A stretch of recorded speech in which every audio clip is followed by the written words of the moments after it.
ကျွန်တော်အရင်ဆုံးပြန်လည်ပြီးတော့မှခုနကသမီးလေးတော့ဖတ်ပြီးပြီဖြစ်တယ်ဒါမဲ့ကျွန်တော်ပြန်ပြီးမှဗမာလိုကျွန်တော်ပြန်ပြီးတော့မှဖတ်ချင်ပါတယ်လို့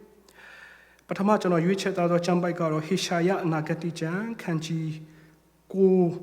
တစ်ကနေနှစ်ထိကျွန်တော်ဖတ်ပေးပါမယ်ပထမတော့ကျွန်တော်နှစ်ပဲပြောပြီးမယ်တစ်နဲ့နှစ်နဲ့ဆက်ဆက်မှုရှိနေပါတယ်ဟေရှာယအနာဂတိကျမ်းခန်းကြီးကိုငယ်တစ်ကနေနှစ်သို့တော်လည်းဒုက္ခဆင်းရဲခြင်းကိုခံရသောပြည်သည်နောက်မှမှောင်မိုက်နှင့်ကင်းလွတ်လိမ့်မည်ဇာဗလုန်ခရိုင်နှင့်နာတလိခရိုင်ကိုအထက်ကရှုတ်ချတော်မူတော်လဲနောက်တစ်ဖန်အိုင်နာလျှောက်တော်လန်ယော်ဒန်မြစ်တစ်ဖက်တပါအမျိုးသားနေရာဂါလိလဲပြည်ကိုဂုံအသေးရည်နှင့်ပြည့်စုံစေတော်မူ၏မောင်မိုက်ထဲမှတွာလာသောလူများတို့သည်ကြီးစွာသောအလင်းကိုမြင်ရ၍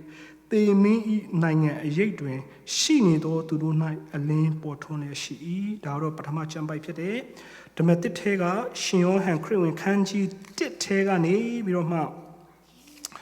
ခုနကသမီးငယ်လေးဖတ်သွားတဲ့ကျမ်းပိုက်လေးပဲဖြစ်တယ်ဆိုတော့ကျွန်တော်ဒီဟာလေးကိုဗမာလိုပြန်ပြီးတော့မှဖတ်ချင်ပါတယ်ရှင်ယောဟန်ခရစ်ဝင်ခန်းကြီး1ကျွန်တော်ကတော့4နဲ့5ကိုပဲအပိုက်ငယ်4နဲ့5ကိုပဲကျွန်တော်ဖတ်ပေးချင်ပါတယ်ထိုနှုတ်ပတ်တော်၌အသက်ရှိ၏ထိုအသက်သည်လည်းလူတို့၏အလင်းဖြစ်၏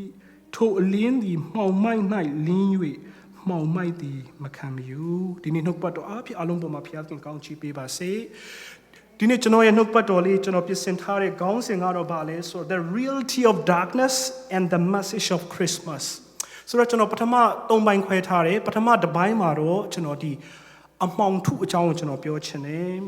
အမှောင်ထုရဲ့အရှိတရားအကြောင်းကိုကျွန်တော်ပြောချင်တယ်ဆိုတော့ I would like to begin with a question ကျွန်တော်ဒီနေ့ Christmas ကို US တနိုင်ငံလုံးမှာဖြစ်စေတကမ္ဘာလုံးမှာဖြစ်စေလူပေါင်းမြောက်များစွာကနီလန်းပေါင်းမြောက်များစွာနဲ့ဒီနေ့ကျင်းပဆင်နွှဲလက်ရှိတယ်ခရစ်စမတ်ရောက်လာတဲ့အခါတိုင်းမှာကျွန်တော်တို့အယံကိုပျော်ရွှင်ရတယ်ကျွန်တော်တို့ကလေးဘဝကခရစ်စမတ်ကအယံကိုဆင်းရဲပေမဲ့လှပတဲ့ခရစ်စမတ်တစ်ခုဖြစ်ခဲ့တယ်ခရစ်စမတ်ရောက်လာတဲ့အခါတိုင်းမှာအဖေမေကဆင်းရဲပေမဲ့အမြဲတမ်းသူ့ရဲ့သားသမီးတွေအတွက်လက်ဆောင်တစ်ခုခုအမြဲတမ်းပြင်ဆင်ပေးတယ်အဲ့ဒါကြောင့်ကျွန်တော်ခရစ်စမတ်ရောက်လာတဲ့အချိန်တိုင်းမှာကျွန်တော်တို့စိတ်ထဲမှာဘာရှိလဲဆိုတော့အဖေမေကငါ့ကိုလက်ဆောင်တစ်ခုခုအမြဲတမ်းပေးတော့မှာပါလားဆိုတဲ့ပုံရိပ်လေးဟာဒီနေ့အချိန်ထိကျွန်တော်ကိုလွှမ်းမိုးလျက်ရှိတယ်ပြီးတော့နောက်တစ်ချက်ကကျွန်တော်ငယ်တုန်းကခရစ်စမတ်ကိုကျင်းပတဲ့အခါတိုင်းကျွန်တော်ချိုချင်နေစားရတယ်ကျွန်တော်တို့ခရစ်စမတ်ရောက်လာတဲ့အခါတိုင်းအစားအသောက်ကျွန်တော်တို့တဲ့ sweet December ကနေစပြီးတော့မှနောက်ဆုံးနှစ်ကုန်တဲ့အထိဒီနေ့25ရက်30လုံးကပျော်ရွှင်ခြင်းတွေနဲ့ပြည့်နှက်နေတယ်ကျွန်တော် carol singing တွေတွားကြတယ်ကျွန်တော်ပြီးခဲ့တော့ညက carol singing လာတယ်ဒီနေ့ကျွန်တော်မြန်မာပြည်မှာနေတော့ငေဘဝကိုအမှတ်ရစေတယ်တခြင်းဆိုအရန်ကောင်းတဲ့အသင်းတော်လည်းဖြစ်တယ်တကယ်အားရပါရနဲ့ကလေးလေးတွေ dancing လုပ်တယ်နော်တကယ်ပဲကျွန်တော်ရင်ထဲမှာနှွေးထွေးပြီးတော့မှဖခင်ရဲ့မြတ်တာကိုပြန်ခံစားရတယ်လို့ကျွန်တော်ငေဘဝ Christmas ကိုပြန်လည်ပြီးတော့မှအောက်မေ့တတိယစေတယ်ဆိုတော့ဒီမှာရှိတော့ဒီနေ့ယုံကြည်သူများလဲကျွန်တော်တို့ဗမာပြည်ကနေလာတဲ့အခါမှာကျွန်တော်တို့တကယ်ကိုယ့်ရဲ့မွေးဌာနေမှာ Christmas ကိုကျွန်တော်တို့တကယ်အုံနဲ့ချင်းနဲ့မိသားစုနဲ့ပျော်ပျော်ရွှင်ရွှင်နဲ့ကျင်းပတဲ့ပုံရိပ်ဟာဒီနေ့ကျွန်တော်တို့ရဲ့ယင်ထဲမှာအမြဲတမ်းရှိမယ်လို့ကျွန်တော်ယုံကြည်တယ်ဒါပေမဲ့ဒီနေ့ US မှာရောက်လာတဲ့အခါမှာကျွန်တော် Christmas ကိုဒီမှာကျွန်တော်လူဖြူတွေတိုင်းဝိုင်းမှာကျင်းပတဲ့အခါမှာကျွန်တော်တို့အရင်တုန်းကမြန်မာပြည်မှာကျင်းပတဲ့ပုံစံနဲ့ဒီနေ့လူဖြူတွေကျင်းပတဲ့ပုံစံလုံးဝမတူတော့ကျွန်တော်ရဲ့ culture shock ကပထမဆုံးရောက်လာတဲ့အခါမှာအဲ့ဒါပထမဆုံး culture shock ဖြစ်တယ်သူတို့မှာ sweet December ဆိုတာမရှိဘူးပြီးတော့25ရက်နေ့မှာဆိုရင်လည်းခုနလာပြီးတော့မှကျွန်တော်တို့တွေ့တယ်စားတော့ပွဲဆိုတာလည်းမရှိဘူးဒီမှာ New Year season တီးတန့်လောက်တယ်ဆိုတာလည်းမရှိဘူးဖះเจ้าမှာပဲအကုန်လုံးကတချင်းတွေတော့ဆိုကြတာပေါ့ဒါပေမဲ့ကျွန်တော်တို့ဗမာပြည်မှာတော့ငါလို့ကျွန်တော်တို့ငယ်ရွယ်သောအချိန်တုန်းကတကယ် carol singing ဆိုတာတွေကျွန်တော်တို့တကယ်မွေးဖွားခြင်းပြဆက်တွေเนาะကျွန်တော်ငယ်တော့ပြိုင်ပွဲတွေဘောင်းဆို Sunday school မှာစသဖြင့်ပျော်ရွှင်မှုတွေပြည့်နှက်နေတဲ့ Christmas ကျွန်တော်တို့ငယ်ဘဝအားလုံးတည်တည်ရရှိခဲ့ဘူးမှာဖြစ်ပါတယ်ဒါပေမဲ့ US ရောက်လာတဲ့အခါမှာတော့အဲ့ဒီ Christmas အရာတာဟာတော့ပျောက်ဆုံးသလိုခံစားမိ Christmas ကတကယ်ဘယ်လိုပြောမလဲကျွန်တော်အတွက်ပေါ့ personally ကျွန်တော်အတွက်ကတော့တကယ်အတိတ်ပဲမရှိသလိုတဖြည်းဖြည်းဖြစ်လာတယ်ကျွန်တော်က လေးဘွားတော့ခရစ်စမတ်ရောက်ပြီဆိုအရန်ကိုပျော်စရာကောင်းတယ်အဲ့ခရစ်စမတ်အချိန်12လရှိတယ်ဆိုတော့ခရစ်စမတ်အချိန်ကိုပဲကျွန်တော်တို့အမြဲတမ်းမျှော်လင့်တောင်းတစောင့်စားနေရတဲ့အချိန်ဖြစ်တယ်ဘာပြောလို့လဲဆိုတော့25ရက်နေ့နဲ့ဒီ New Year ကဆက်ဆက်မှုတခါတည်းဆက်နေတာကိုပွဲတွေအများကြီးပဲဒီနေ့ကျွန်တော်မေးခွန်းတစ်ခုပြန်မေးချင်တယ်လွန်ခဲ့တော့နှစ်ပေါင်း2000ကျော်ခန့်ကကဘာပေါ်မှာပထမဦးဆုံးခရစ်တော်မွေးတဲ့ Christmas ရက်နဲ့ကျွန်တော်ဒီနေ့25ရက်ကျင်းပတဲ့ Christmas ရက်ကျင်းပတဲ့ပုံစံနဲ့တူသလား What does the first century Christmas look like ကျွန်တော်တို့ဒီနေ့21ရာစုမှာရှိတဲ့ Christmas ကတော့တကယ်ပဲပျော်ပွဲရွှင်ပွဲဒီနေ့ဖခင်ကိုမသိတဲ့ကျွန်တော်တို့တကယ် business သမားတွေတော့မှ Christmas ရောက်လာပြီဆို discount ဖခင်ကိုမသိတဲ့လူတွေတော့မှအလိုလိုနေနဲ့ပျော်ရွှင်ကြတာဖြစ်တယ်ဒါပေမဲ့ကျွန်တော်တို့လွန်ခဲ့သောခရစ်တော်မွေးတဲ့အချိန်ဒီညတညလေးအကြောင်းကိုကျွန်တော်ပြန်စဉ်းစားဖို့ဒီနေ့ကျွန်တော်ဖိတ်ခေါ်ခြင်းတယ်ဒီနေ့မျက်လုံးထဲမှာပြန်မြင်အောင်ကြည့်ဖို့ကျွန်တော်ဖိတ်ခေါ်ခြင်းတယ်လွန်ခဲ့သောနှစ်ပေါင်း2000ခန့်ကခရစ်တော်မွေးဖွားတဲ့ညဟာဘယ်အချိန်လဲဆိုပညာရှင်တွေကဘယ်လိုခန့်မှန်းလဲဆိုတော့ Jesus was born in the most darkest time ကျွန်တော်တို့စဉ်းစားဘူးလားခရစ်တော်ဖခင်ဘာကြောင့်ညမှာမွေးတယ်လဲခလေးတယောက်ဟာကျွန်တော်တို့အချိန်မွေးလို့ရတယ်နေ့မှာလည်းမွေးလို့ရတယ်ညမှာလည်းမွေးလို့ရတယ်မနက်မှာလည်းမွေးလို့ရတယ်ဆိုတော့အချိန်အမျိုးမျိုးကျွန်တော်မွေးလို့ရတယ်ဒါပေမဲ့ကျမ်းစာထဲမှာကျွန်တော်တို့ကိုပြောတော့အချိန်ကဘာလဲဆိုညတကောင် midnight လို့ပြောတဲ့အခါမှာ7နာရီဝန်းကျင်အမောင်ဆုံးအချိန်မှာယောသနဲ့မာရိဟာခရစ်တော်ဖခင်ကိုမွေးတယ်လို့ကျမ်းစာထဲမှာကျွန်တော်တို့ကိုပြောတယ်ဆိုတော့ကျွန်တော်ဒီနေ့25ရက်နေ့လို့ဒီပွဲအဖြစ်သတ်မှတ်ပေမဲ့တကယ်ကျွန်တော်တို့ပညာရှင်အများစုသတ်မှတ်တဲ့ Christmas ကကျွန်တော်တို့ January နဲ့ February ကြောင့်အဲ့ဒါကြောင့်ကျွန်တော်တချို့အသင်းတော် traditional ဒီ Eastern Church အသင်းတော်တွေကကြတော့သူတို့ Christmas ကတစ်လပိုင်းနှစ်လပိုင်းမှာပဲသူတို့ Christmas လုပ်ကြတယ်ဆိုတော့ Anglican သင်းတော်ဆိုရင်သူတို့ Christmas က25ရက်နေ့ကနေစပြီးတော့မှ January လ12ရက်နေ့ထိလုပ်ကြတယ်ဆိုတော့ဒါတော့အသင်းတော်တစ်ခုနဲ့တစ်ခု Christmas ကိုကျင်းပတဲ့ပုံစံချင်းမတူဒါပေမဲ့ဒီနေရာမှာကျွန်တော်တို့အဲ့ဒီခရစ်တော်မွေးဖွားတဲ့ညလေးတစ်ညကိုကျွန်တော်စိတ်ကူးထဲမှာကျွန်တော်ဒီပုံဖော်ပေးတဲ့အချိန်မှာမြင်အောင်ကြည့်စေချင်တယ်ယောသနဲ့မာရိအိမ်ထောင်ပြုတာရပ်ပိုင်းပဲရှိသေးတယ်ယောသဟာတကယ်လူကောင်းဖြစ်တယ်လူရိုးဖြစ်တယ်မာရိကိုသူဘယ်လိုပြောမလဲချစ်ကြိုက်ပြီးတော့မှမာရိနဲ့သမီးစားဖြစ်ပြီးတော့မှသူအိမ်ထောင်ပြုတာမဟုတ်ကောင်းကင်တမန်ကသူ့ရှိကိုလာပြီးတော့မှမာရိကိုလက်ထပ်ရမယ်ဒါပေမဲ့အဲ့ချိန်မှာမာရိကဘာဖြစ်လဲဆိုတော့ကိုဝင်ရှိသွားတဲ့အခါမှာစဉ်းစားကြည့်ပါယောသဘက်ကနေပြီးသူနဲ့လည်းမင်္ဂလာမဆောင်ရသေးဘူးဒါပေမဲ့မာရိမှာကိုဝင်ရှိလာမယ်လို့ကြားတဲ့အခါမှာယောသရဲ့အတွေးခေါ်ဟာဘယ်လောက်ထိသူ့အတွက်ခက်ခဲမလဲဒါပေမဲ့သူဟာဖခင်စကားကိုနားထောင်တယ်ဒီနောက်ဆုံးမှာမာရိကိုသူ့ရဲ့သတို့သမီးဖြစ်နေလက်ခံလိုက်တယ်အဲ့ဒါနဲ့အဲ့ဒီအချိန်မှာပဲဘာဖြစ်သွားလဲဆိုတော့အဲ့ဒီခေတ်တုန်းကဂျူးလူမျိုးတွေဟာယောမရဲ့လက်အောက်မှာနေတဲ့အတွက်ယောမစီဇာဘုရင်ကနေပြီးမှသူ့ရဲ့တိုင်းပြည်ငြိမ်ဝတ်ပြပြဖို့အတွက်သူ့ရဲ့အုပ်ချုပ်တဲ့တိုင်းပြည်မှာလူဦးရေဘယ်နှယောက်အတိအကျရှိလဲဆိုတာသိဖို့လိုတယ်အဲ့ဒါကြောင့်တကောင်စင်းကောက်တယ်ဒီနေ့ကျွန်တော်တို့မြန်မာပြည်မှာလည်းအခုရွေးကောက်ပွဲနီးလာတဲ့အခါမှာတကောင်စင်းကောက်တယ်လို့ပေါ့လူဦးရေဘယ်နှယောက်ရှိလဲတိုင်းသားဘယ်နှမျိုးရှိတယ်လဲစသဖြင့်လူဦးရေအတိအကျသိမှကျွန်တော်တို့အစိုးရကသူနဲ့ဆိုင်တဲ့အလုပ်တွေလုပ်ပေးလို့ရမယ်ဆိုတော့ဒီလိုပဲယောမစီဇာဘုရင်ကလည်းသူ့ရဲ့လူဦးရေတကောင်စင်းကောက်တယ်ကောက်တဲ့အခါမှာသူတို့ရဲ့နေရာကိုသူတို့တကယ် register လုပ်တဲ့နေရာက Bethlehem မြို့ကိုတွားရဖို့ခီးကအကြောင်းဖန်လာတယ်စဉ်းစားကြည့်ပါနော်ကျွန်တော်တို့အဲ့ဒီချိန်ကချမ်းရတဲ့ကာလဖြစ်တယ်အခုမှယူခါစားဖြစ်တယ်သူတို့ရဲ့ honeymoon ပထမဆုံး honeymoon trip က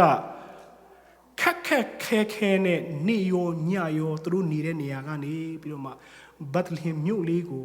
မွေးဖွားဖို့ရန်အဓိကမဟုတ်ဘဲနဲ့ခုနကတကောင်စင်းကိုပေးဖို့ရန်ကြိုးဆဆနဲ့ညမှာလမ်းလျှောက်ပြီးတော့မှကလအုံးနဲ့ခီးသွားတဲ့ပုံလေးကိုမြင်ကြည့်ပါအဲ့ဒီခတုံးကကျွန်တော်တို့လက်စမီတွေမပေါ်သေးဘူးဒီနေ့ကျွန်တော်တို့ခီးသွားတဲ့ခါမှာလမ်းမှာကြိုက်တဲ့အချိန်မှာဝင်နာလို့ရတယ် အဲ့ဒီခင်တော့ကြိုက်တဲ့နေရာမှာလည်းဝင်လာလို့မရဖြည်းဖြည်းချင်းသွားပြီးတော့မှနောက်ဆုံးမှာဘာဖြစ်လဲဆိုတော့ဘိုက်ကတဖြည်းဖြည်းကိုဝင်ကရက်လာပြီခလေးမွေးဖွားခြင်းသူတို့တဲခုခန်းနေတစ်ခုပြီးတစ်ခုလိုက်ရှာတယ်တဲခုဖို့နေရာမရှိဘူးအဲ့ဒီအချိန်မှာအဲ့လိုဖြစ်ပြနေတဲ့အချိန်မှာပဲတလက်စာထဲမှာအဲ့ဒီသူတို့ governor လို့ခေါ်တဲ့ ဟေရုမင်းကြီးအုပ်ချုပ်တော်ဒီယောမစီဇာဘင်ကနေပြီးတော့မှသူ့ရဲ့လက်အောက်မှာလက်အောက်ခံနေစားတွေပေါ့နော်နေစားတွေကိုအုပ်ချုပ်စေတယ်အဲ့ဒီမှာဟေရုမင်းကြီးကယောမဘုရင်ရဲ့လက်အောက်ခံဖြစ်တယ်အဲ့ဒါနဲ့ तू ကအဲ့ဒီရဲ့ခရစ်တော်ဖခင်မေရှိယမွေးဖွားမယ်ဆိုတဲ့ prophecy ကိုတက်တက်လေးကြားတယ်ကြားတဲ့အချိန်မှာရှင်မသက်ခန်းကြီးနှစ်ရဲ့အဆိုရဆိုပါလဲဆိုမာဂုပညာရှိတဲ့ဘယ်လာလဲဆိုတော့ပါရှန်တိုင်းပြည်ကနေပြီးတော့မှသူတို့ရဲ့ဒီနတ်ခတ်အတတ်ပညာနဲ့ကြည့်တဲ့အခါမှာဘယင်ရှေ့ခေနောက်ခေဘယင်ဘယ်တော့မှမပေါ်ဘူးတော့ဘယင်တပါးပေါ်လာမယ်ဆိုတဲ့အရာလေးကိုသူတို့တဲ့ဘယင်ကိုရှာဖို့လာတဲ့အခါမှာဟေရုမင်းကြီးနဲ့တွေ့တယ်အဲ့ဒီအချိန်မှာဟေရုမင်းကြီးအယံ shock ကြသွားတယ်အဲ့ဒီဘယင်ဟာပေါ်လာမယ်ဆိုရင်ငါရဲ့နေရာကိုလူတော့မယ်ဟေရုမင်းကြီးရဲ့တမိုင်းကိုလေ့လာတဲ့အခါမှာကျွန်တော်ဗမာပြည်ကနေကျွန်တော်လာကြတာဖြစ်တဲ့တို့ဗမာနိုင်ငံဟာလည်းကျွန်တော်တို့မင်းနေတဲ့အောက်အုပ်ချုပ်မှုအောက်မှာနေခဲ့တယ်ဆိုတော့မင်းရဲ့တဘိုးတဘာဝကသူ့ရဲ့ပလင်ကိုယာစပလင်ကိုလူဖို့စ조사ရင်ဘာဖြစ်လဲဆိုတော့အမြဲတမ်းသူကအပြည့်ရှင်းလေးရှိတယ်ဆိုတော့ဟေရုမင်းကြီးလည်းဒီတိုင်းပဲဘယင်တဘာပေါ်လာမယ်သူ့ရဲ့ထိုင်ခုံလှုပ်လာပြီအဲ့ဒီဘယင်မေရှိယကိုဂျူးလူမျိုးတွေကလည်းမျှော်လင့်နေတာဖြစ်တယ်အဲ့ဒါနဲ့သူ့ရဲ့နေရာငြိမ်ဝတ်ပြပြဖို့အတွက်ဘာလုပ်လဲဆိုတော့ဟေရုမင်းကြီးကနေသူဉာဏ်ပညာသုံးတယ်ပညာရှိ၃ယောက်ကိုဘသူလဲအတိအကျမသိဘူးဘယ်မှာမွေးမှလည်းမတိကျမသိဘူး तू ဒီ prophecy ပဲ तू ကြားတယ်တပားပေါ်လာမယ်ဆိုတော့ तू သိတယ်အဲ့ဒါနဲ့ဘာလုပ်လဲဆိုအားလုံးသိတဲ့အတိုင်းပဲမာကုပညာရှိတွေကိုနင်တို့သွားရှာပါနင်တို့သွားရှာလို့တွေ့ရင်ငါ့ကိုအကြောင်းချပါငါလည်းအဲ့ဒီဘယင်ကလည်းဖူးမြော်မယ်ဆိုပြီးမှမတဲထဲမှာတွေ့ရတယ်အဲ့ဒါနဲ့ကျွန်တော်ဒီပုံမြင်လေးကိုချုပ်မယ်ဆိုရင်မာကုပညာရှိတွေကဘယင်ကိုတွေ့တဲ့အခါမှာဟေရုမင်းကြီးထံပြန်မသွားဘူးဘာလို့လဲဆိုတော့ဒီရဲ့ဘယင်ကိုတတ်မှသူတည်တဲ့ဖြစ်တဲ့အတွက်ဘုရားခင်ကလည်းအဲ့ဒီမှာလမ်းပြပေးနေတယ်အဲ့ဒါနဲ့နောက်ဆုံးမှာဘယ်လိုဖြစ်သွားလဲဆိုတော့ဟေရုမင်းကြီးကမာကုပညာရှိတွေကသူ့ကိုလှည့်စားပြီလို့တည်တဲ့အခါမှာအသက်2နှစ်အောက်မွေးသမျှကလေးတဲ့အကုန်လုံးကိုခရစ်တော်ဖခင်မွေးမဲ့ညမှာတခြင်းခံရတယ်စဉ်းစားကြည့်ပါနော်ဗတ်လင်မြို့ဟာငိုကြွေးတန်နေမိဘတွေငိုကြွေးတန်နေသွေးနဲ့ပြည့်တဲ့ညတညဖြစ်ခဲ့တယ်ကျွန်တော်တို့သားသမီး3ယောက်ရှိတယ် I cannot really imagine if it were my sons and daughters ခရစ်တော်ဖခင်မွေးဖွားဖို့အတွက်ကျွန်တော်တို့သားတွေသမီးတွေ2နှစ်အောက်ကလေးတွေအကုန်တက်ချင်းခံရတယ်နောက်ဘာဖြစ်လဲခရစ်တော်ဖခင်ခက်ခဲနဲ့စဉ်းစားကြည့်မှာကျွန်တော်တို့ဆေးရုံမှာကလေးမွေးတာတောင်မှကျွန်တော်တို့အခုခေတ်နီးပညာတွေဘလောက်ပဲပေါ်ထွန်းပါစေဘလောက်ခက်လဲကျွန်တော်ကလေးမွေးတာအရန်နာကျင်ရတယ်ကူမဲလို့မရှိဘူးတကယ်ရေလဲရှားပါတယ်အမတမချမ်းအေးတဲ့ချိန်မှာနွားစကွတ်တင်းကုန်နားလေးမှာခက်ခဲနဲ့ယေရှုပြောင်းမွေးခဲ့ရတယ်အဲ့ဒါနဲ့မွေးပြီးချင်းကလေးငိုတန်းနေဘလောက်တောင်စိုးရိမ်နေမလဲမိဘတွေငိုတဲ့အတန်ယောသနဲ့မာရိယာကြားမှာပဲဟာသွေးတွေတွန်းလောင်းပြီးတော့မှအဲ့ဒါနဲ့ယောသဟာအိမ်မက်ထဲမှာဘုရားခင်ကအခုချက်ချင်းထပြီးတော့မှနင်ပြေးတော့အီဂျစ်ပြည်ကိုပြေးတော့နှုတ်မဟုတ်ဘူးဆက်နင်တို့လည်းအသက်ခံရတော့မယ်ဆိုပြီးမှဘုရားကယောသကိုအိမ်မက်အားဖြင့်စကားပြောတယ်အဲ့ဒါနဲ့သူတို့မွေးတဲ့နောက်တည့်ရက်မှာပဲချက်ချင်းထပြီးအခုမှမွေးခါစားနော်ချက်ချင်းထပြီးတော့မှအီဂျစ်ပြည်ကိုပြေးရတယ်အီဂျစ်ပြည်ရောက်တဲ့အခါမှာဘယ်ဘဝရောက်သွားလဲဆို refugee ဘဝရောက်သွားတယ်လွန်ခဲ့သောနှစ်ပေါင်း2000ခန့်ကကျွန်တော်တို့ဒီနေ့ချီးမွမ်းနေသောပျော်ရွှင်စရာကောင်းသောခရစ်စမတ်ညဟာလွန်ခဲ့သောနှစ်ပေါင်း2000ခန့်ကကျွန်တော်တို့ခရစ်တော်မွေးဖွားတဲ့ညခရစ်စမတ်နဲ့တခြားစီပဲဖြစ်တယ်ခုနကကျွန်တော်တခြင်းဆိုနေတယ် silent night အဲ့ဒီချိန်တော့တိတ်ဆိတ်တဲ့ညတော့မဟုတ်ခဲ့ဘူးငိုကြွေးခြင်းနဲ့မျက်ရည်သွေးတွေနဲ့ပြည့်တဲ့ညတညဖြစ်ခဲ့တယ်အမောင်ထုလွှမ်းမိုးတဲ့ညတညဖြစ်ခဲ့တယ်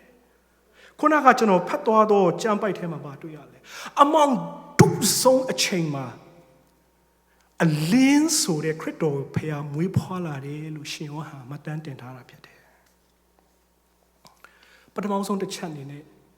ဒီနေ့ခရစ်တော်ဖခင်မွေးဖွားတဲ့အချိန်ဟာအမောင်ဒုအ ကြီးမားဆုံးအချိန်ဖြစ်တယ်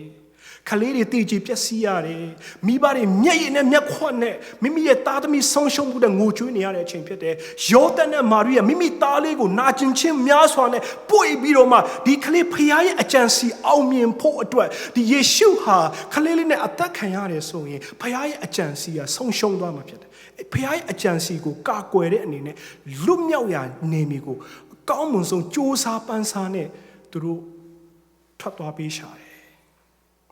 နောက်ဆုံးမှာဘာဖြစ်လဲဆိုတော့ယောသန်နဲ့မာရိယာဒုက္ခတဲ့ဘဝနဲ့အီဂျစ်ပြည်မှာကျွန်တော်တို့3နှစ်လောက်နေပြီးတော့မှနောက်မှဒီဖက်ကိုပြန်လာခွင့်ရတယ်ပေါ့ဆိုတော့ပထမဆုံး first century Christmas က bloody Christmas သူ့နဲ့ပြည့်နှက်နေတော့ Christmas အမောင်တို့ကြီးလွှမ်းမိုးတော့ Christmas ဖြစ်တယ်ဟုတ်ပြီကျွန်တော်တို့ခုနကဖတ်သွားတော့ဟေရှာယနဲ့ယောဟန်နဲ့ကဘလို့ဆက်ဆံမှုရှိတယ်ကျွန်တော်ဘာကြောင့်ဒီကျမ်းပိုက်ကိုရွေးရတယ်လဲအမောင်တို့နဲ့ပတ်သက်ပြီးတော့မှဟေရှာယကဘလို့သူ့ရဲ့ကျမ်းစာထဲမှာမှတ်တမ်းတင်ထားတယ်လေယောဟန်ကနေပြီးတော့မှအမောင်တို့နဲ့ပတ်သက်ပြီးတော့မှဘလို့မှတ်တမ်းတင်ထားတယ်လေဆိုတာလေးကိုကျွန်တော်တို့အနည်းငယ်ပြန်လည်ကြည့်ဖို့ဖြစ်တယ်ဟေရှာယလို့ပြောလိုက်တာ ਨੇ ခရစ်တော်ဖခင်ရဲ့မွေးဖွားခြင်းနဲ့သက်ဆိုင်သောခရစ်တော်ဖခင်ရဲ့အသေးခံခြင်းရှင်ပြန်ထမြောက်ခြင်းကိုအများဆုံး prophet ပြုတော်ဓမ္မဟောင်းမှာ prophet ပြုတဲ့သူကတော့ prophet ဟေရှာယပဲဖြစ်တယ်ခုနကကျွန်တော်တို့အယံကိုမှနာမည်ကြီးတဲ့เนาะဟေရှာယအခန်းကြီး9အငယ်6မှာအကြောင်းမူကားငါတို့အဖို့တငယ်ကိုဖွားမြင်ငါတို့အသားကိုတနာတော်မူပြီးထိုသူသည်အုပ်ဆိုးခြင်းအာဏာဆက်ရှိလိမ့်မည်ဒီကျမ်းပိုက်ဟာကျွန်တော်တို့အကိုကအများဆုံးကျမ်းပိုက်ဖြစ်တယ်ဟေရှာယလို့ပြောရတဲ့ဒီကျမ်းပိုက်ကိုသိတယ်ဒါပေမဲ့ဟေရှာယရဲ့အဓိကသူ့ရဲ့ဒီတအုံလုံးထဲမှာအမြဲတမ်းမိမောင်းထိုးပြနေတဲ့အရာကအမောင်ထုနဲ့အလင်းဆိုတဲ့အကြောင်းအရာကိုအမြဲတမ်းရှင်းတွေးပြီးတော့မှမိမောင်းထိုးပြနေရရှိတယ်ဒီနေ့ဒီညမှာကျွန်တော်အချိန်မရတဲ့အတွက်ဟေရှာယအခန်းကြီး8:22ဟေရှာယအခန်းကြီး9အငယ်20ဟေရှာယအခန်းကြီး29အငယ်18ဟေရှာယအခန်းကြီး60 21ထဲမှာတွေ့မယ်ဆိုခရစ်တော်ဖခင်ကိုမွေးဖွားလာမယ့်အကြောင်းအရာကိုဘာနဲ့အမြဲတမ်းနှိုင်းယှဉ်လဲဆိုတော့ဒီပုဂ္ဂိုလ်ဟာနင်တို့အတွက်အလင်းတရားဖြစ်လိမ့်မယ်ခုနကကျွန်တော်တွေ့ရတယ်ဒို့တော်လေဒုက္ခဆင်းရဲခြင်းကိုခံရတော့ပြည်ဒီနောက်မှမှောင်မိုက်နဲ့ကင်းလို့မယ် prophet ဟေရှာယကဣသရေလလူမျိုးတွေဟာအဖဖမှာစာရမဏေရဲ့လွှမ်းမိုးခြင်းကိုခံပြီးတော့မှဖျားစကားနားမထောင်မဲနဲ့ဒီနေ့ကျုံဘဝနဲ့ရောက်ရှိတော့မဲ့အချိန်မှာ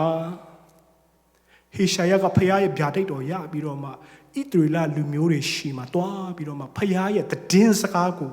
ပြောတဲ့အရာကိုကျွန်တော်ဟေရှာယအနာဂတိကျမ်းလို့ခေါ်တာဖြစ်တယ်။အဲ့ဒီထဲမှာအမြဲတမ်းဟေရှာယကအမှောင်ထုနဲ့အလင်းနင်တို့ဟာအမှောင်ထဲမှာဖြစ်တယ်။နင်တို့ဟာအမှောင်ထဲကနေလွတ်မြောက်ဖို့အတွက်ငါဟာအလင်းကိုနင်တို့ကိုငါပေးမယ်။အဲ့ဒီအလင်းကဘသူရှီကနေလာမလဲဆိုတော့သူတယောက်ရှီကနေလာမယ်။အဲ့ဒီအလင်းတရားကိုယူဆောင်လာမဲ့သူဟာဒါဝိဒ်ရဲ့မျိုးရိုးကနေဆင်းသက်လာတဲ့ဖြစ်လို့ဖြစ်လေ။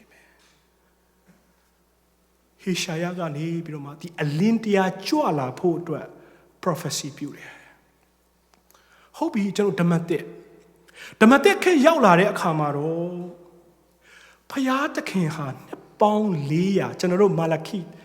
အနာဂတ်ကျမ်းပြီးတဲ့အခါမှာမာလခိနဲ့အနာဂတ်ကျမ်းမှာကျွန်တော်တို့ဒီကျမ်းစာထဲမှာစာရွက်လေးတစ်ရွက်ပဲခြား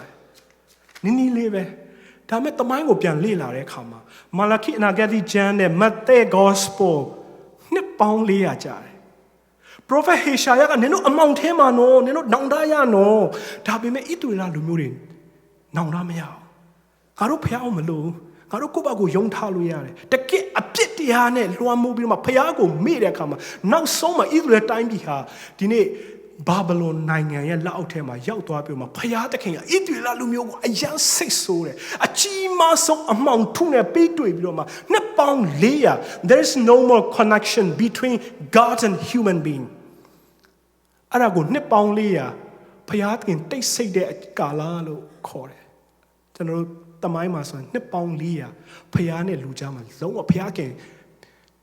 ဘယ်လိုပြောမလဲစွန့်ပစ်လိုက်တယ်ဣသရေလလူမျိုးအဲ့ဒီအချိန်မှာဣသရေလမျိုးဒုက္ခရောက်တယ်အဲ့မှာဖခင်ရဲ့ prophet စကားကိုတတိရတယ် ရှင်ပြန်တပါးဟာငါတို့အမှောင်ထုထဲကနေပြီးငါတို့ကိုကယ်တင်မဲ့သူပေါ်လာမယ်ဆိုတဲ့အရာလေးကိုအဲ့ prophet ကိုတတိယပြီးတော့မှအမြဲတမ်းအဲ့ဒီရှင်ပြန်ကိုမျှော်လင့်လက်မျက်ရည်နဲ့မျက်ခွန်းနဲ့နောင်တရပြီးတော့မှဆုတောင်းလျက်ရှိတယ်အဲ့ဒီနှစ်ပေါင်း400တောအတွင်းမှာမေရှိယ3-4ယောက်လောက်ပေါ်လာတယ်ဒါပေမဲ့အဲ့ဒီပေါ်လာတော့မေရှိယတွေအားလုံးဟာ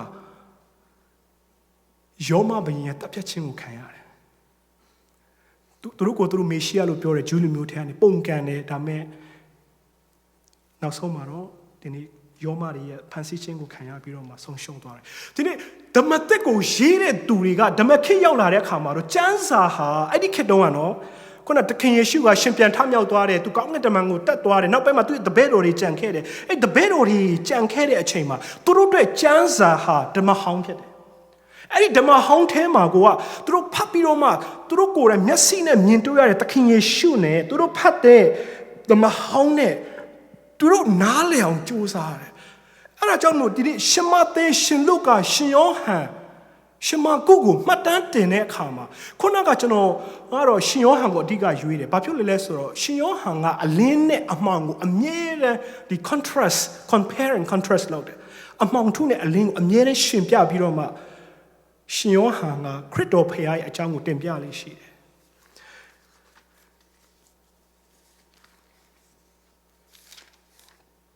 ကျွန်တော်ဒီရှင်ယောဟန်ကိုဒီနေ့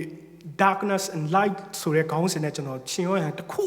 လုံးကိုကျွန်တော်လေ့လာတဲ့အခါမှာတော့ရှင်ယောဟန်ခန်းကြီး1အငယ်9ရှင်ယောဟန်ခန်းကြီး3အငယ်19 21ရှင်ယောဟန်ခန်းကြီး8 17 19 10စသဖြင့်အမောင်ထုနဲ့အလင်းကိုနှိုင်းရှင်ပြီးတော့မှရှင်ယောဟန်လည်းခုနကဟေရှာယထဲမှာတော့ဒီအလင်းကရောက်လာလိမ့်မယ်လို့ prophet ပြုတယ်ဒါပေမဲ့အဲ့ဒီ prophet ပြုချက်ကိုဒီနေ့ဒီကျမ်းစာကိုမှတ်တမ်းတင်တော့ရှင်ယောဟန်က wow ဒီ prophet ပြုချက်ဟာဒီကနေ့ပြည့်စုံပြီးအဲ့ဒီအလင်းတရားကိုယူဆောင်လာတဲ့သူကယေရှုဖြစ်တယ်ရှင်ယောဟန်ကယေရှုကိုသူ့ရဲ့တုန်တင်ချက်တွေကိုသူစဉ်းစားတယ်အဲ့ဒီသူမှတ်မိတယ်ရှင်ယောဟန်ခန်းကြီး8အငယ်7ထဲမှာသခင်ယေရှုဘာပြောကြလဲဆို I am the light of the world ငါဟာကဘာကြီးရဲ့အလင်းတရားဖြစ်တယ်ဒီနေ့ဒီအသင်းတော်ရဲ့ကျမ်းပိုက်ဖြစ်တဲ့ရှင်ယောဟန်ခန်းကြီး14အငယ်6 I'm the way the truth and the life စဉ်းစားကြည့် the way the truth and the life ဒီသုံးခုလုံးဟာ light နဲ့ဆက်စပ်မှုရှိအလင်းတရားနဲ့ကျွန်တော်ရှင်းပြမယ် I'm the wayယေရှုကငါဒီလမ်းခီးဖြစ်တယ်ကျွန်တော်တို့ရှောက်မဲ့လမ်းခီးမှာအလင်းတရားမရှိဘဲနဲ့ကျွန်တော်တို့ဘယ်လိုလမ်းရှောက်မလဲအလင်းလိုရတယ် right the way we need a light to walk in the way especially in the darkness way အမောင်တရားလမ်းထဲမှာရှောက်တဲ့အခါမှာကျွန်တော်အလင်းတရားလိုရတယ် the truth အမှန်တရားဆိုတော့ဘာလဲအမှန်တရားနားလည်ဖို့အတွက်ဝိညာဉ်မျက်စိအလင်းဉာဏ်မျက်စိအလင်းလိုရတယ်အလင်းလိုရတယ်life အသက်ဖြစ်တယ်ဒီနေ့စစ်မှန်သောအသက်ဟာဒီတခင်ရှုကဘာပြောလဲဆိုခုနဂျွန်ထဲမှာဘာပြောလဲဆိုတော့ငါဟာအသက်ဖြစ်တယ်အဲ့အသက်ဟာဒီနေ့အလင်းတရားဖြစ်တယ်အဲ့ဒီအလင်းကိုရရင်အသက်ကိုရမယ်ဆိုတော့ခုနဒီအသင်းတော်ရဲ့ I'm the way the truth and the life အလုံးရဲ့အနှစ်ချုပ်ဟာဒီနေ့အလင်းတရားထဲမှာအလင်းတရားကဒီ foundation ဖြစ်တယ်အဲ့ဒီအလင်းတရား foundation ရှိမှဒီနေ့အဲ့ဒီခရစ်တော်ဖခင်ကိုလမ်းအဖြစ်နဲ့ကျွန်တော်တို့ရှောက်ပြီးတော့မှခရစ်တော်ဖခင်ရဲ့လမ်းထဲမှာကျွန်တော်လမ်းရှောက်နိုင်မယ် the truth ခရစ်တော်ဖခင်ရဲ့တုံတင်ပြီးတော့စစ်မှန်သောတမန်တရားကိုနားလည်ဖို့တဲ့ဝိညာဉ်မျက်စိဉာဏ်မျက်စိအလင်းလိုအပ်တယ် the life ခရစ်တော်ဖခင်ထာဝရအသက်ရရှိဖို့အတွက်ကျွန်တော်တို့ခရစ်တော်ဖခင်ဆိုတဲ့အလင်းကိုကျွန်တော်တို့လိုအပ်တယ်ဆိုတော့ရှင်ယောဟန်မှာကြတော့ဘာတွေ့ရလဲဆိုတော့အဲ့ဒီ prophet ပြုခဲ့တဲ့အလင်းတရားဟာယေရှု၌ရှိတယ်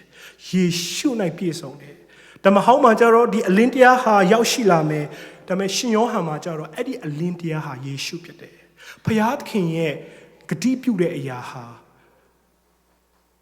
နှစ်ပေါင်း950ကြာတဲ့အခါမှာတော့အဲ့ဒီဂတိတော်ဟာပြည့်စုံတယ်ဆိုတဲ့အကြောင်းကိုကျွန်တော်တို့တွေ့ရတာဖြစ်တယ်ဒါကတော့ကျွန်တော်တို့ရှင်ယောဟန်နဲ့ဟေရှာယထဲကပြောတော်ဒီအမှောင်ထုနဲ့အလင်းဆိုတဲ့အကြောင်းကိုသူတို့ဘယ်လိုမှတ်တမ်းတင်ခဲ့တယ်လဲဆိုတဲ့အရာလေးကိုဒီနေ့ကျွန်တော်ပြောပြခြင်းဖြစ်တယ်ရှင်ယောဟန်ထဲမှာဟေရှာယကိုအများကြီးကိုးကားပြီးတော့မှသူ့ရဲ့ရှင်ယောဟန်ကိုရေးထားတဲ့ချက်တွေလည်းကျွန်တော်တို့အများကြီးတွေ့ရတယ်။နောက်ဆုံးအချက်ဖျားသခင်ကကျွန်တော်တို့ဒီအမှောင်ထုလွှမ်းမိုးသောအရာကိုဘယ်လို response လုပ်တယ်လဲ How did God respond to the problem of evil and darkness ဖျားသခင်ရဲ့ project ကပါလဲဆိုတော့အမောင်ထုရဲ့ကဘာကြီးကတနေ့နဲ့တနေ့ဆုံးညစ်ပြီးတော့မှသူဖန်ဆင်းသောဣသရေလသူရွေးကောက်တဲ့ဣသရေလလူတွေကိုယ်တိုင်တောင်မှသူ့ကိုပုံကံပြီးတော့မှမေ့ပြီးတော့မှအမောင်တရားတွေနဲ့ပြည့်လွတ်တဲ့အချိန်မှာဖျားသခင်ကစိတ်ညစ်ပြီးတော့မှနှစ်ပေါင်း400ပြစ်ထားလိုက်တယ်ဒါပေမဲ့နောက်ဆုံးမှာဘုရားသခင်ကပြန်လဲပြီးတော့မှစိတ်ရှည်ပေးပြီးတော့မှဘုရားသခင်အစီအစဉ်တစ်ခုချတယ်။ဒီလောက်ကြီးမားသောကျေးဇူးများတင်တယ်။ကျေးဇူးတင်။ဒီလောက်ကြီးမားတဲ့အမှောင်ထုကိုဖြိုခွင်းဖို့အတွက်သူ plan ဆွဲတယ်။အဲ့ဒီ plan ကတော့ဘာလဲဆိုတော့သူ့ရဲ့သားတော်ဆိုသောအလင်းတရားစစ်မှန်သောအလင်းတရားကိုဆေလွတ်ပြီးတော့မှအမှောင်ထုတွေဖုံးလွှမ်းသောကဘာကြီးကိုအလင်းတရားနဲ့ပြည့်ဖို့အတွက်ဘုရားသခင်က plan ဆွဲတယ်အဲ့ဒီ plan ကိုပဲခုနကရှင်ယောဟန်ကိုရေးတဲ့သူကပြန်လဲပြီးတော့မှစဉ်းစားဆင်ခြင်ပြီးတော့မှမှတ်တမ်းတင်ထားတာကိုကျွန်တော်တွေ့ရတယ်ဆိုတော့ဘုရားသခင်ရဲ့သူတို့ Christmas လို့ပြောတဲ့အခါမှာတခါတည်းကျွန်တော်တချင်းနေဆိုတယ် Christmas ရဲ့the day ကကျွန်တော်တို့ငင်းတို့အတွက်ဖြစ်တယ်ဧဝံဂေလိတရားတွေကျွန်တော်ဗမာပြည်မှာနေတော့ဟောပြောတယ်ဟာသူများအတွက်ဒါပေမဲ့ကျွန်တော်ယင်ထဲမှာအမြဲတမ်းဟာတာဖြစ်တဲ့တခုကဘာလဲဆိုတော့ what about Christmas ကကျွန်တော်အတွက်ဘာဆိုင်တယ်လဲသူများအတွက်တော့တည်ငောင်းနော် Christmas is good news for you but what about for me ဗမာပြည်မှာနေတော့ကျမ်းစာကြောင်းမှာကျွန်တော်စာသင်တယ်ဘုရားရဲ့အသင်းတော်ထဲမှာအမှုတော်ထဲမှာတက်နိုင်တဲ့ဘက်ကနေပါတယ်သူများကိုတည်ငောင်းအများနဲ့ဝင်ငါတယ် Christmas ဆိုတာသူများအတွက်ပဲကျွန်တော်ရဲ့ဒီအတွေးခေါ်ထဲမှာအမြဲစဉ်းစားခဲ့တယ် Christmas ကကျွန်တော်တော့မဟုတ်ကျွန်တော်ဘာဖြစ်လဲဆိုတော့ငါဟာကယ်တင်ခြင်းရပြီးတာငါဟာဓမ္မဆရာဖြစ်တယ်ငါဟာပြည့်စုံတယ်ငါဟာကောင်းမွန်တယ် Christmas ကကျွန်တော်နဲ့တိတ်မဆိုင်တယ်သူများအတွက်ပဲတိတ်ဆိုင်တယ်လို့သူများကိုပဲပျော်ရွှင်ခြင်းပေးဖို့အတွက်အများကြီးကျွန်တော်အဲ့လိုနဲ့ကျွန်တော်နေထိုင်ခဲ့တာဖြစ်တယ်ဒါပေမဲ့တကယ်ပြန်စဉ်းစားလေမဟုတ်ဘူးသူများအတွက်ဆိုတာခဏထား Christmas ဆိုတာကျွန်တော်အတွက်ဖြစ်ပါလားဘာဖြစ်လို့လဲဆိုတော့ကျွန်တော်တို့အသက်တာထဲမှာတကယ်ရုပ်ဝတ္ထုပိုင်းဆိုင်ရာအမှောင်ထုတရားတွေရှိပေမဲ့လည်းတကယ်အထဲမှာအမှောင်ထုလွှမ်းမိုးတဲ့အချိန်တွေအများကြီးရှိတယ်ကျွန်တော်ဘဝမှာအမှောင်ထုလွှမ်းမိုးခဲ့တော့အကြီးမားဆုံးဖြစ်ပျက်တော့အကြောင်းအရာနှစ်ခုရှိတယ်ပထမတစ်ခုတော့ကျွန်တော်မပြောကျွန်တော်ဘယ်လိုဘောနကန်ဖြစ်တယ်ဒုတိယတစ်ခု USA ရောက်လာတဲ့အချိန်မှာဖခင်ရဲ့နှုတ်ပတ်တော်ကိုတက်ကြွစွာဖြစ်သင်ယူဖို့အတွက်တကယ်ဆက်ကပ်ပြီးတော့မှရောက်လာတယ်။ကြောင်းပြီးသွားတဲ့ခါမှာလည်းအတက်နိုင်ဆုံးကျွန်တော်တို့စုံစမ်းခြင်းတွေရှိပေမဲ့လည်းခက်ခဲပေမဲ့လည်းဗမာပြည်ကိုပြန်ပြီးတော့မှဖခင်အမှုတော်ဆောင်တယ်ကျွန်တော်အမျိုးသမီးမျိုးအမြဲတမ်းကျွန်တော်နားချတယ် We are not staying back here we are going back this is my commitment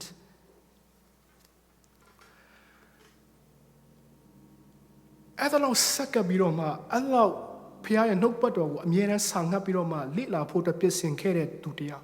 ဒါပေမဲ့ဖခင်ကအမောင်မိုက်ဆုံးအခါတစ်ခါကြုံတွေ့စေတယ်2021ကျွန်တော်ဒီမှာရောက်လာတယ် August မှာကျွန်တော်ရောက်လာတယ် November မှာကျွန်တော်အမေဆုံးတယ် It was very unexpected လုံးဝကျွန်တော်မမျှော်လင့်တာတကယ်အမောင်ထုဖုံးလွှမ်းခဲ့တယ် Coursework တွေယူနေရတဲ့အချိန်ဖြစ်တဲ့ဆရာဆိုကောင်းသိတယ်ကျွန်တော်ကျန်းစာကြောင်းတက်ရတဲ့ဘဝဟာ US မှာမလွယ်ပါဘူးအများကြီးတကယ်ဒုက္ခကြုံတွေ့ရတယ်ခဏလေးအဲ့ဒါကျွန်တော်အရန်ဆုံးခွန်အားနဲ့ဖျားပေးတဲ့ဝိညာဉ်တော်ခွန်အားနဲ့ကြော်ဖြတ်တယ်ဒါပေမဲ့2025ဒီနှစ်9လပိုင်းမှာကျွန်တော်ဖခင်ကြီးထပ်ပြီးမှခေါ်မှုချင်းခဲ့ရတယ်အဲ့ဒီမှာတော့ကျွန်တော် I'm totally lost broken I have so many questions why ဖျားအတွက်စက္ကထားတယ်ဖျားအတွက်ပေးဆက်ဖို့မိသားစုလိုက်ပြင်ဆင်ထားတယ်ဒါပေမဲ့ဘာဖြစ်လို့အလောက်တောင်မှပြင်းထန်တဲ့စုံစမ်းနောက်ဆက်ခြင်းအမှောင်ထုတရားကြီးကျွန်တော်ကိုကြုံတွေ့စေတယ်လဲဆိုပြီးမှကျွန်တော်မေးခွန်းထုတ်ခဲ့တယ်အရန်ကိုကျွန်တော်မခံနိုင်ဘူး It was so dark အမှောင်ထုဆုံးအချိန်မှာကျွန်တော်အဲ့ဒီမှာသဘောပေါက်တယ်ရာ I need a Jesus အလင်းတရားယေရှုကိုသိခဲ့တဲ့ကျွန်တော်နှစ်ပေါင်း14နှစ်18နှစ်လောက်ကျွန်တော်တမန်ကျမ်းစာကိုလေ့လာခဲ့တဲ့သူတယောက်အမြဲတမ်းကျမ်းစာသူများကိုတွင်တင်ပေးတဲ့သူတယောက်အဲ့ဒီအမောင်ထုဆုံးအချိန်ကြမှသာလေယေရှုကလိုအပ်တယ်ကိုရောကျွန်တော်လိုအပ်တယ်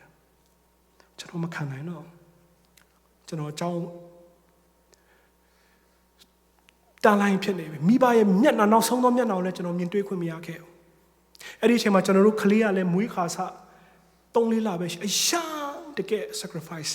ကျွန်တော်အမျိုးသမီးလည်းရန်ကျေးဇူးတင်တယ်အများကြီးကျွန်တော်တို့တကယ်ရုပ်ပိုင်းဆိုင်ရာဝိညာဉ်ပိုင်းဆိုင်ရာအများနဲ့ support ပေးတယ်တကယ်ခွန်အားကြီးတဲ့ lion trainer ဖြစ်တယ်ဒီနေ့ဒီမှာရှိသောယုံကြည်သူတွေကျွန်တော် US ရောက်လာဘုရားခင်ကောင်းချီးပေးလို့ဖြစ်တယ်ဒါပေမဲ့ကျွန်တော်တို့ဘဝမှာရုပ်ဝတ္ထုပိုင်းဆိုင်ရာပြည့်စုံပြီမဲ့စာရမဏေကတခါလေကြာရင်အထက်ကနေပြီးတော့မှဘလို့အမှောင်ထုတရားတွေကျွန်တော်တို့ကိုကြုံတွေ့စေမယ်ကျွန်တော်တို့မပြောနိုင်ဒီနေ့ကျွန်တော်နေထိုင်တဲ့ကမ္ဘာကြီးကိုကြည့်ရစစ်ပွဲတွေနဲ့ပြည့်နှံ့နေတယ်ရုရှားနဲ့ယူကရိန်းနဲ့ပြီးတော့မှကျွန်တော်တခါမှတိတ်မကြဘူးတဲ့အိန္ဒိယနဲ့ပါလက်စတိုင်းအခုဆိုထိုင်းနဲ့ကမ္ဘောဒီးယားနဲ့တကယ်ကျွန်တော်မြန်မာပြည်မှာဆိုနှစ်ပေါင်း50နေ့တိုင်းစစ်ပွဲနဲ့ပဲကျွန်တော်တို့ရုန်းကန်အသက်ရှင်နေရတယ်ကျွန်တော်ယောဂါတွေလည်းတစ်ခုပြီးတစ်ခုပေါ်လာ COVID-19 ဆိုတာကျွန်တော်တခါမှကျွန်တော်မကြဘူးအဲ့ဒီချိန်ကြမှာကျွန်တော်ဘာသဘောပေါက်လဲဆိုတော့အိုးကျွန်တော်အခမဲ့ရတယ်အောက်ဆီဂျင်ဟာဘယ်လောက်ထိတန်ဖိုးရှိပါသလဲကျွန်တော်အဲ့ဒီတော့မြန်မာပြည်မှာနေခဲ့မယ်ဆိုကောင်းသိတယ်အောက်ဆီဂျင်ကိုလိုက်ရှာတာ9000 သိန်းပတ်စံဘယ်လောက်ပဲရှိအောက်ဆီဂျင်ဝယ်လို့မရဘယ်လောက်ပဲနီးပညာတွေတိုးတက်လာပါစေဖခင်ရဲ့မျက်လုံးထဲမှာတော့ကျွန်တော်တို့နေထိုင်တဲ့ကဘာကြီးကတရက်ပြီးတရက်အမှောင်ထုနဲ့ပြည့်စုံနေရှိတယ်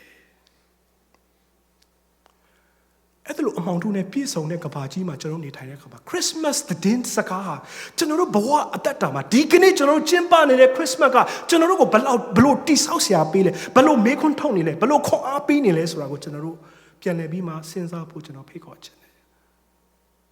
ကျွန်တော်တို့အလင်းတရားလိုအပ်တယ်အလင်းလိုအပ်တယ်အလင်းမရှိဘူးဆိုရင်ကျွန်တော်တို့ယေရှုခရစ်တော်ဆိုတဲ့အလင်းတရားကိုကျွန်တော်တကယ်မရသေးဘူးဆိုရင်Even though you are here, you have a good life, a good family, and you are still lost. သင်ဟာဆုံးရှုံးနေစေပဲဖြစ်တယ်။ဘာဆုံးရှုံးလဲသိလား။ယခုဘာဆုံးရှုံးတာမကဘဲနဲ့နောင်ဘဝဘာဆုံးရှုံးမှာဖြစ်တယ်။ဆိုတော့ဘုရားသခင်ရဲ့အကြံစီဟာဒီ project ကြီးဟာကျွန်တော်တို့ကိုကဲတင်ချင်းပေးဖို့ပဲမဟုတ်ဘဲနဲ့ကျွန်တော်တို့ကိုယ်တိုင်ဖယားသခင်ရဲ့အဲ့ဒီအလင်းတရားကဲတင်ချင်း project ထဲမှာကျွန်တော်တို့ကိုပါဝင်ဖို့အတွက်အရောက်ချင်းစီတိုင်းကိုအလိုတော်ရှိတယ်။မှန်တယ်ပထမတစ်ချက် Christmas ကကျွန်တော်အတွက်ဖြစ်တယ်။ This is for me. The good news is for me, not for you first. It's for me first. And then for others.ကိုကိုယ်တိုင်ဝမ်းမြောက်ခြင်းသတင်းကောင်းကိုမခံစားဘဲနဲ့ဝမ်းမြောက်ခြင်းသတင်းကောင်းကိုဝေမျှခြင်းဟာလိမ်ညာနေခြင်းဖြစ်တယ်။စစ်မှန်သောဝမ်းမြောက်ခြင်းငြိမ်သက်ခြင်းစစ်မှန်သောအလင်းတရားကျွန်တော်တို့တကယ်ရပြီလား။စဉ်းစားကြည့်ပါစို့။နောက်ဒုတိယနှစ်ချက်အနေနဲ့ကယ်တင်ခြင်းခါလေကြာရင်ကျွန်တော်တို့ Christmas ကြောင်းဟောတဲ့ခါမှာကယ်တင်ခြင်းတရားပဲကျွန်တော်ဟောကြတယ်။ That's good, but it's not enough. ဖယားသခင်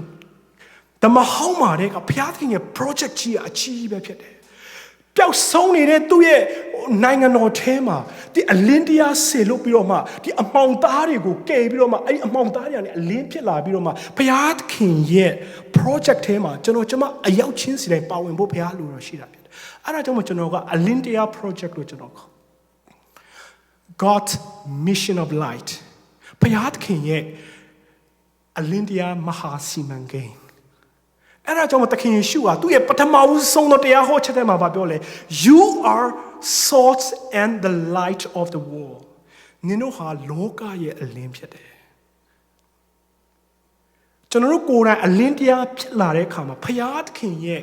မဟာစီမံကိန်းကြီးထဲမှာကျွန်တော်တို့အတူတကွာပါဝင်ပြီးတော့မှအဲ့ဒီအလင်းတရားကိုသူတစ်ပါးကိုပြန်လည်ပြီးတော့မှဝေမျှဖို့အတွက်အမတန်မှအရေးကြီးတာဖြစ်တယ်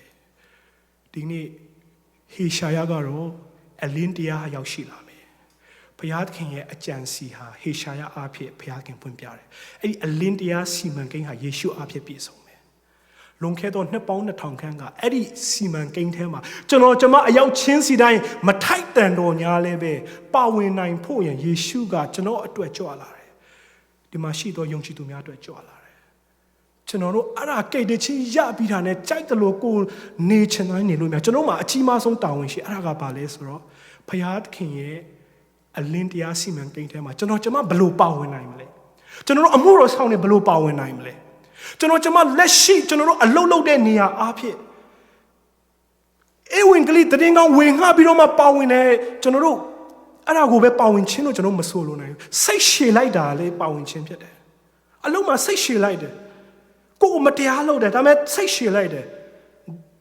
အဲ့ဒါကဘာလဲဆိုတော့သင်ဟာအလင်းသားဖြစ်တယ်အလင်းသမီးဖြစ်တယ်ဆိုတာကတစ်ဖက်လက်နည်းအားဖြင့်ဘုရားသခင်ရဲ့အလင်းတရား project ထဲမှာပါဝင်ခြင်းဖြစ်တယ်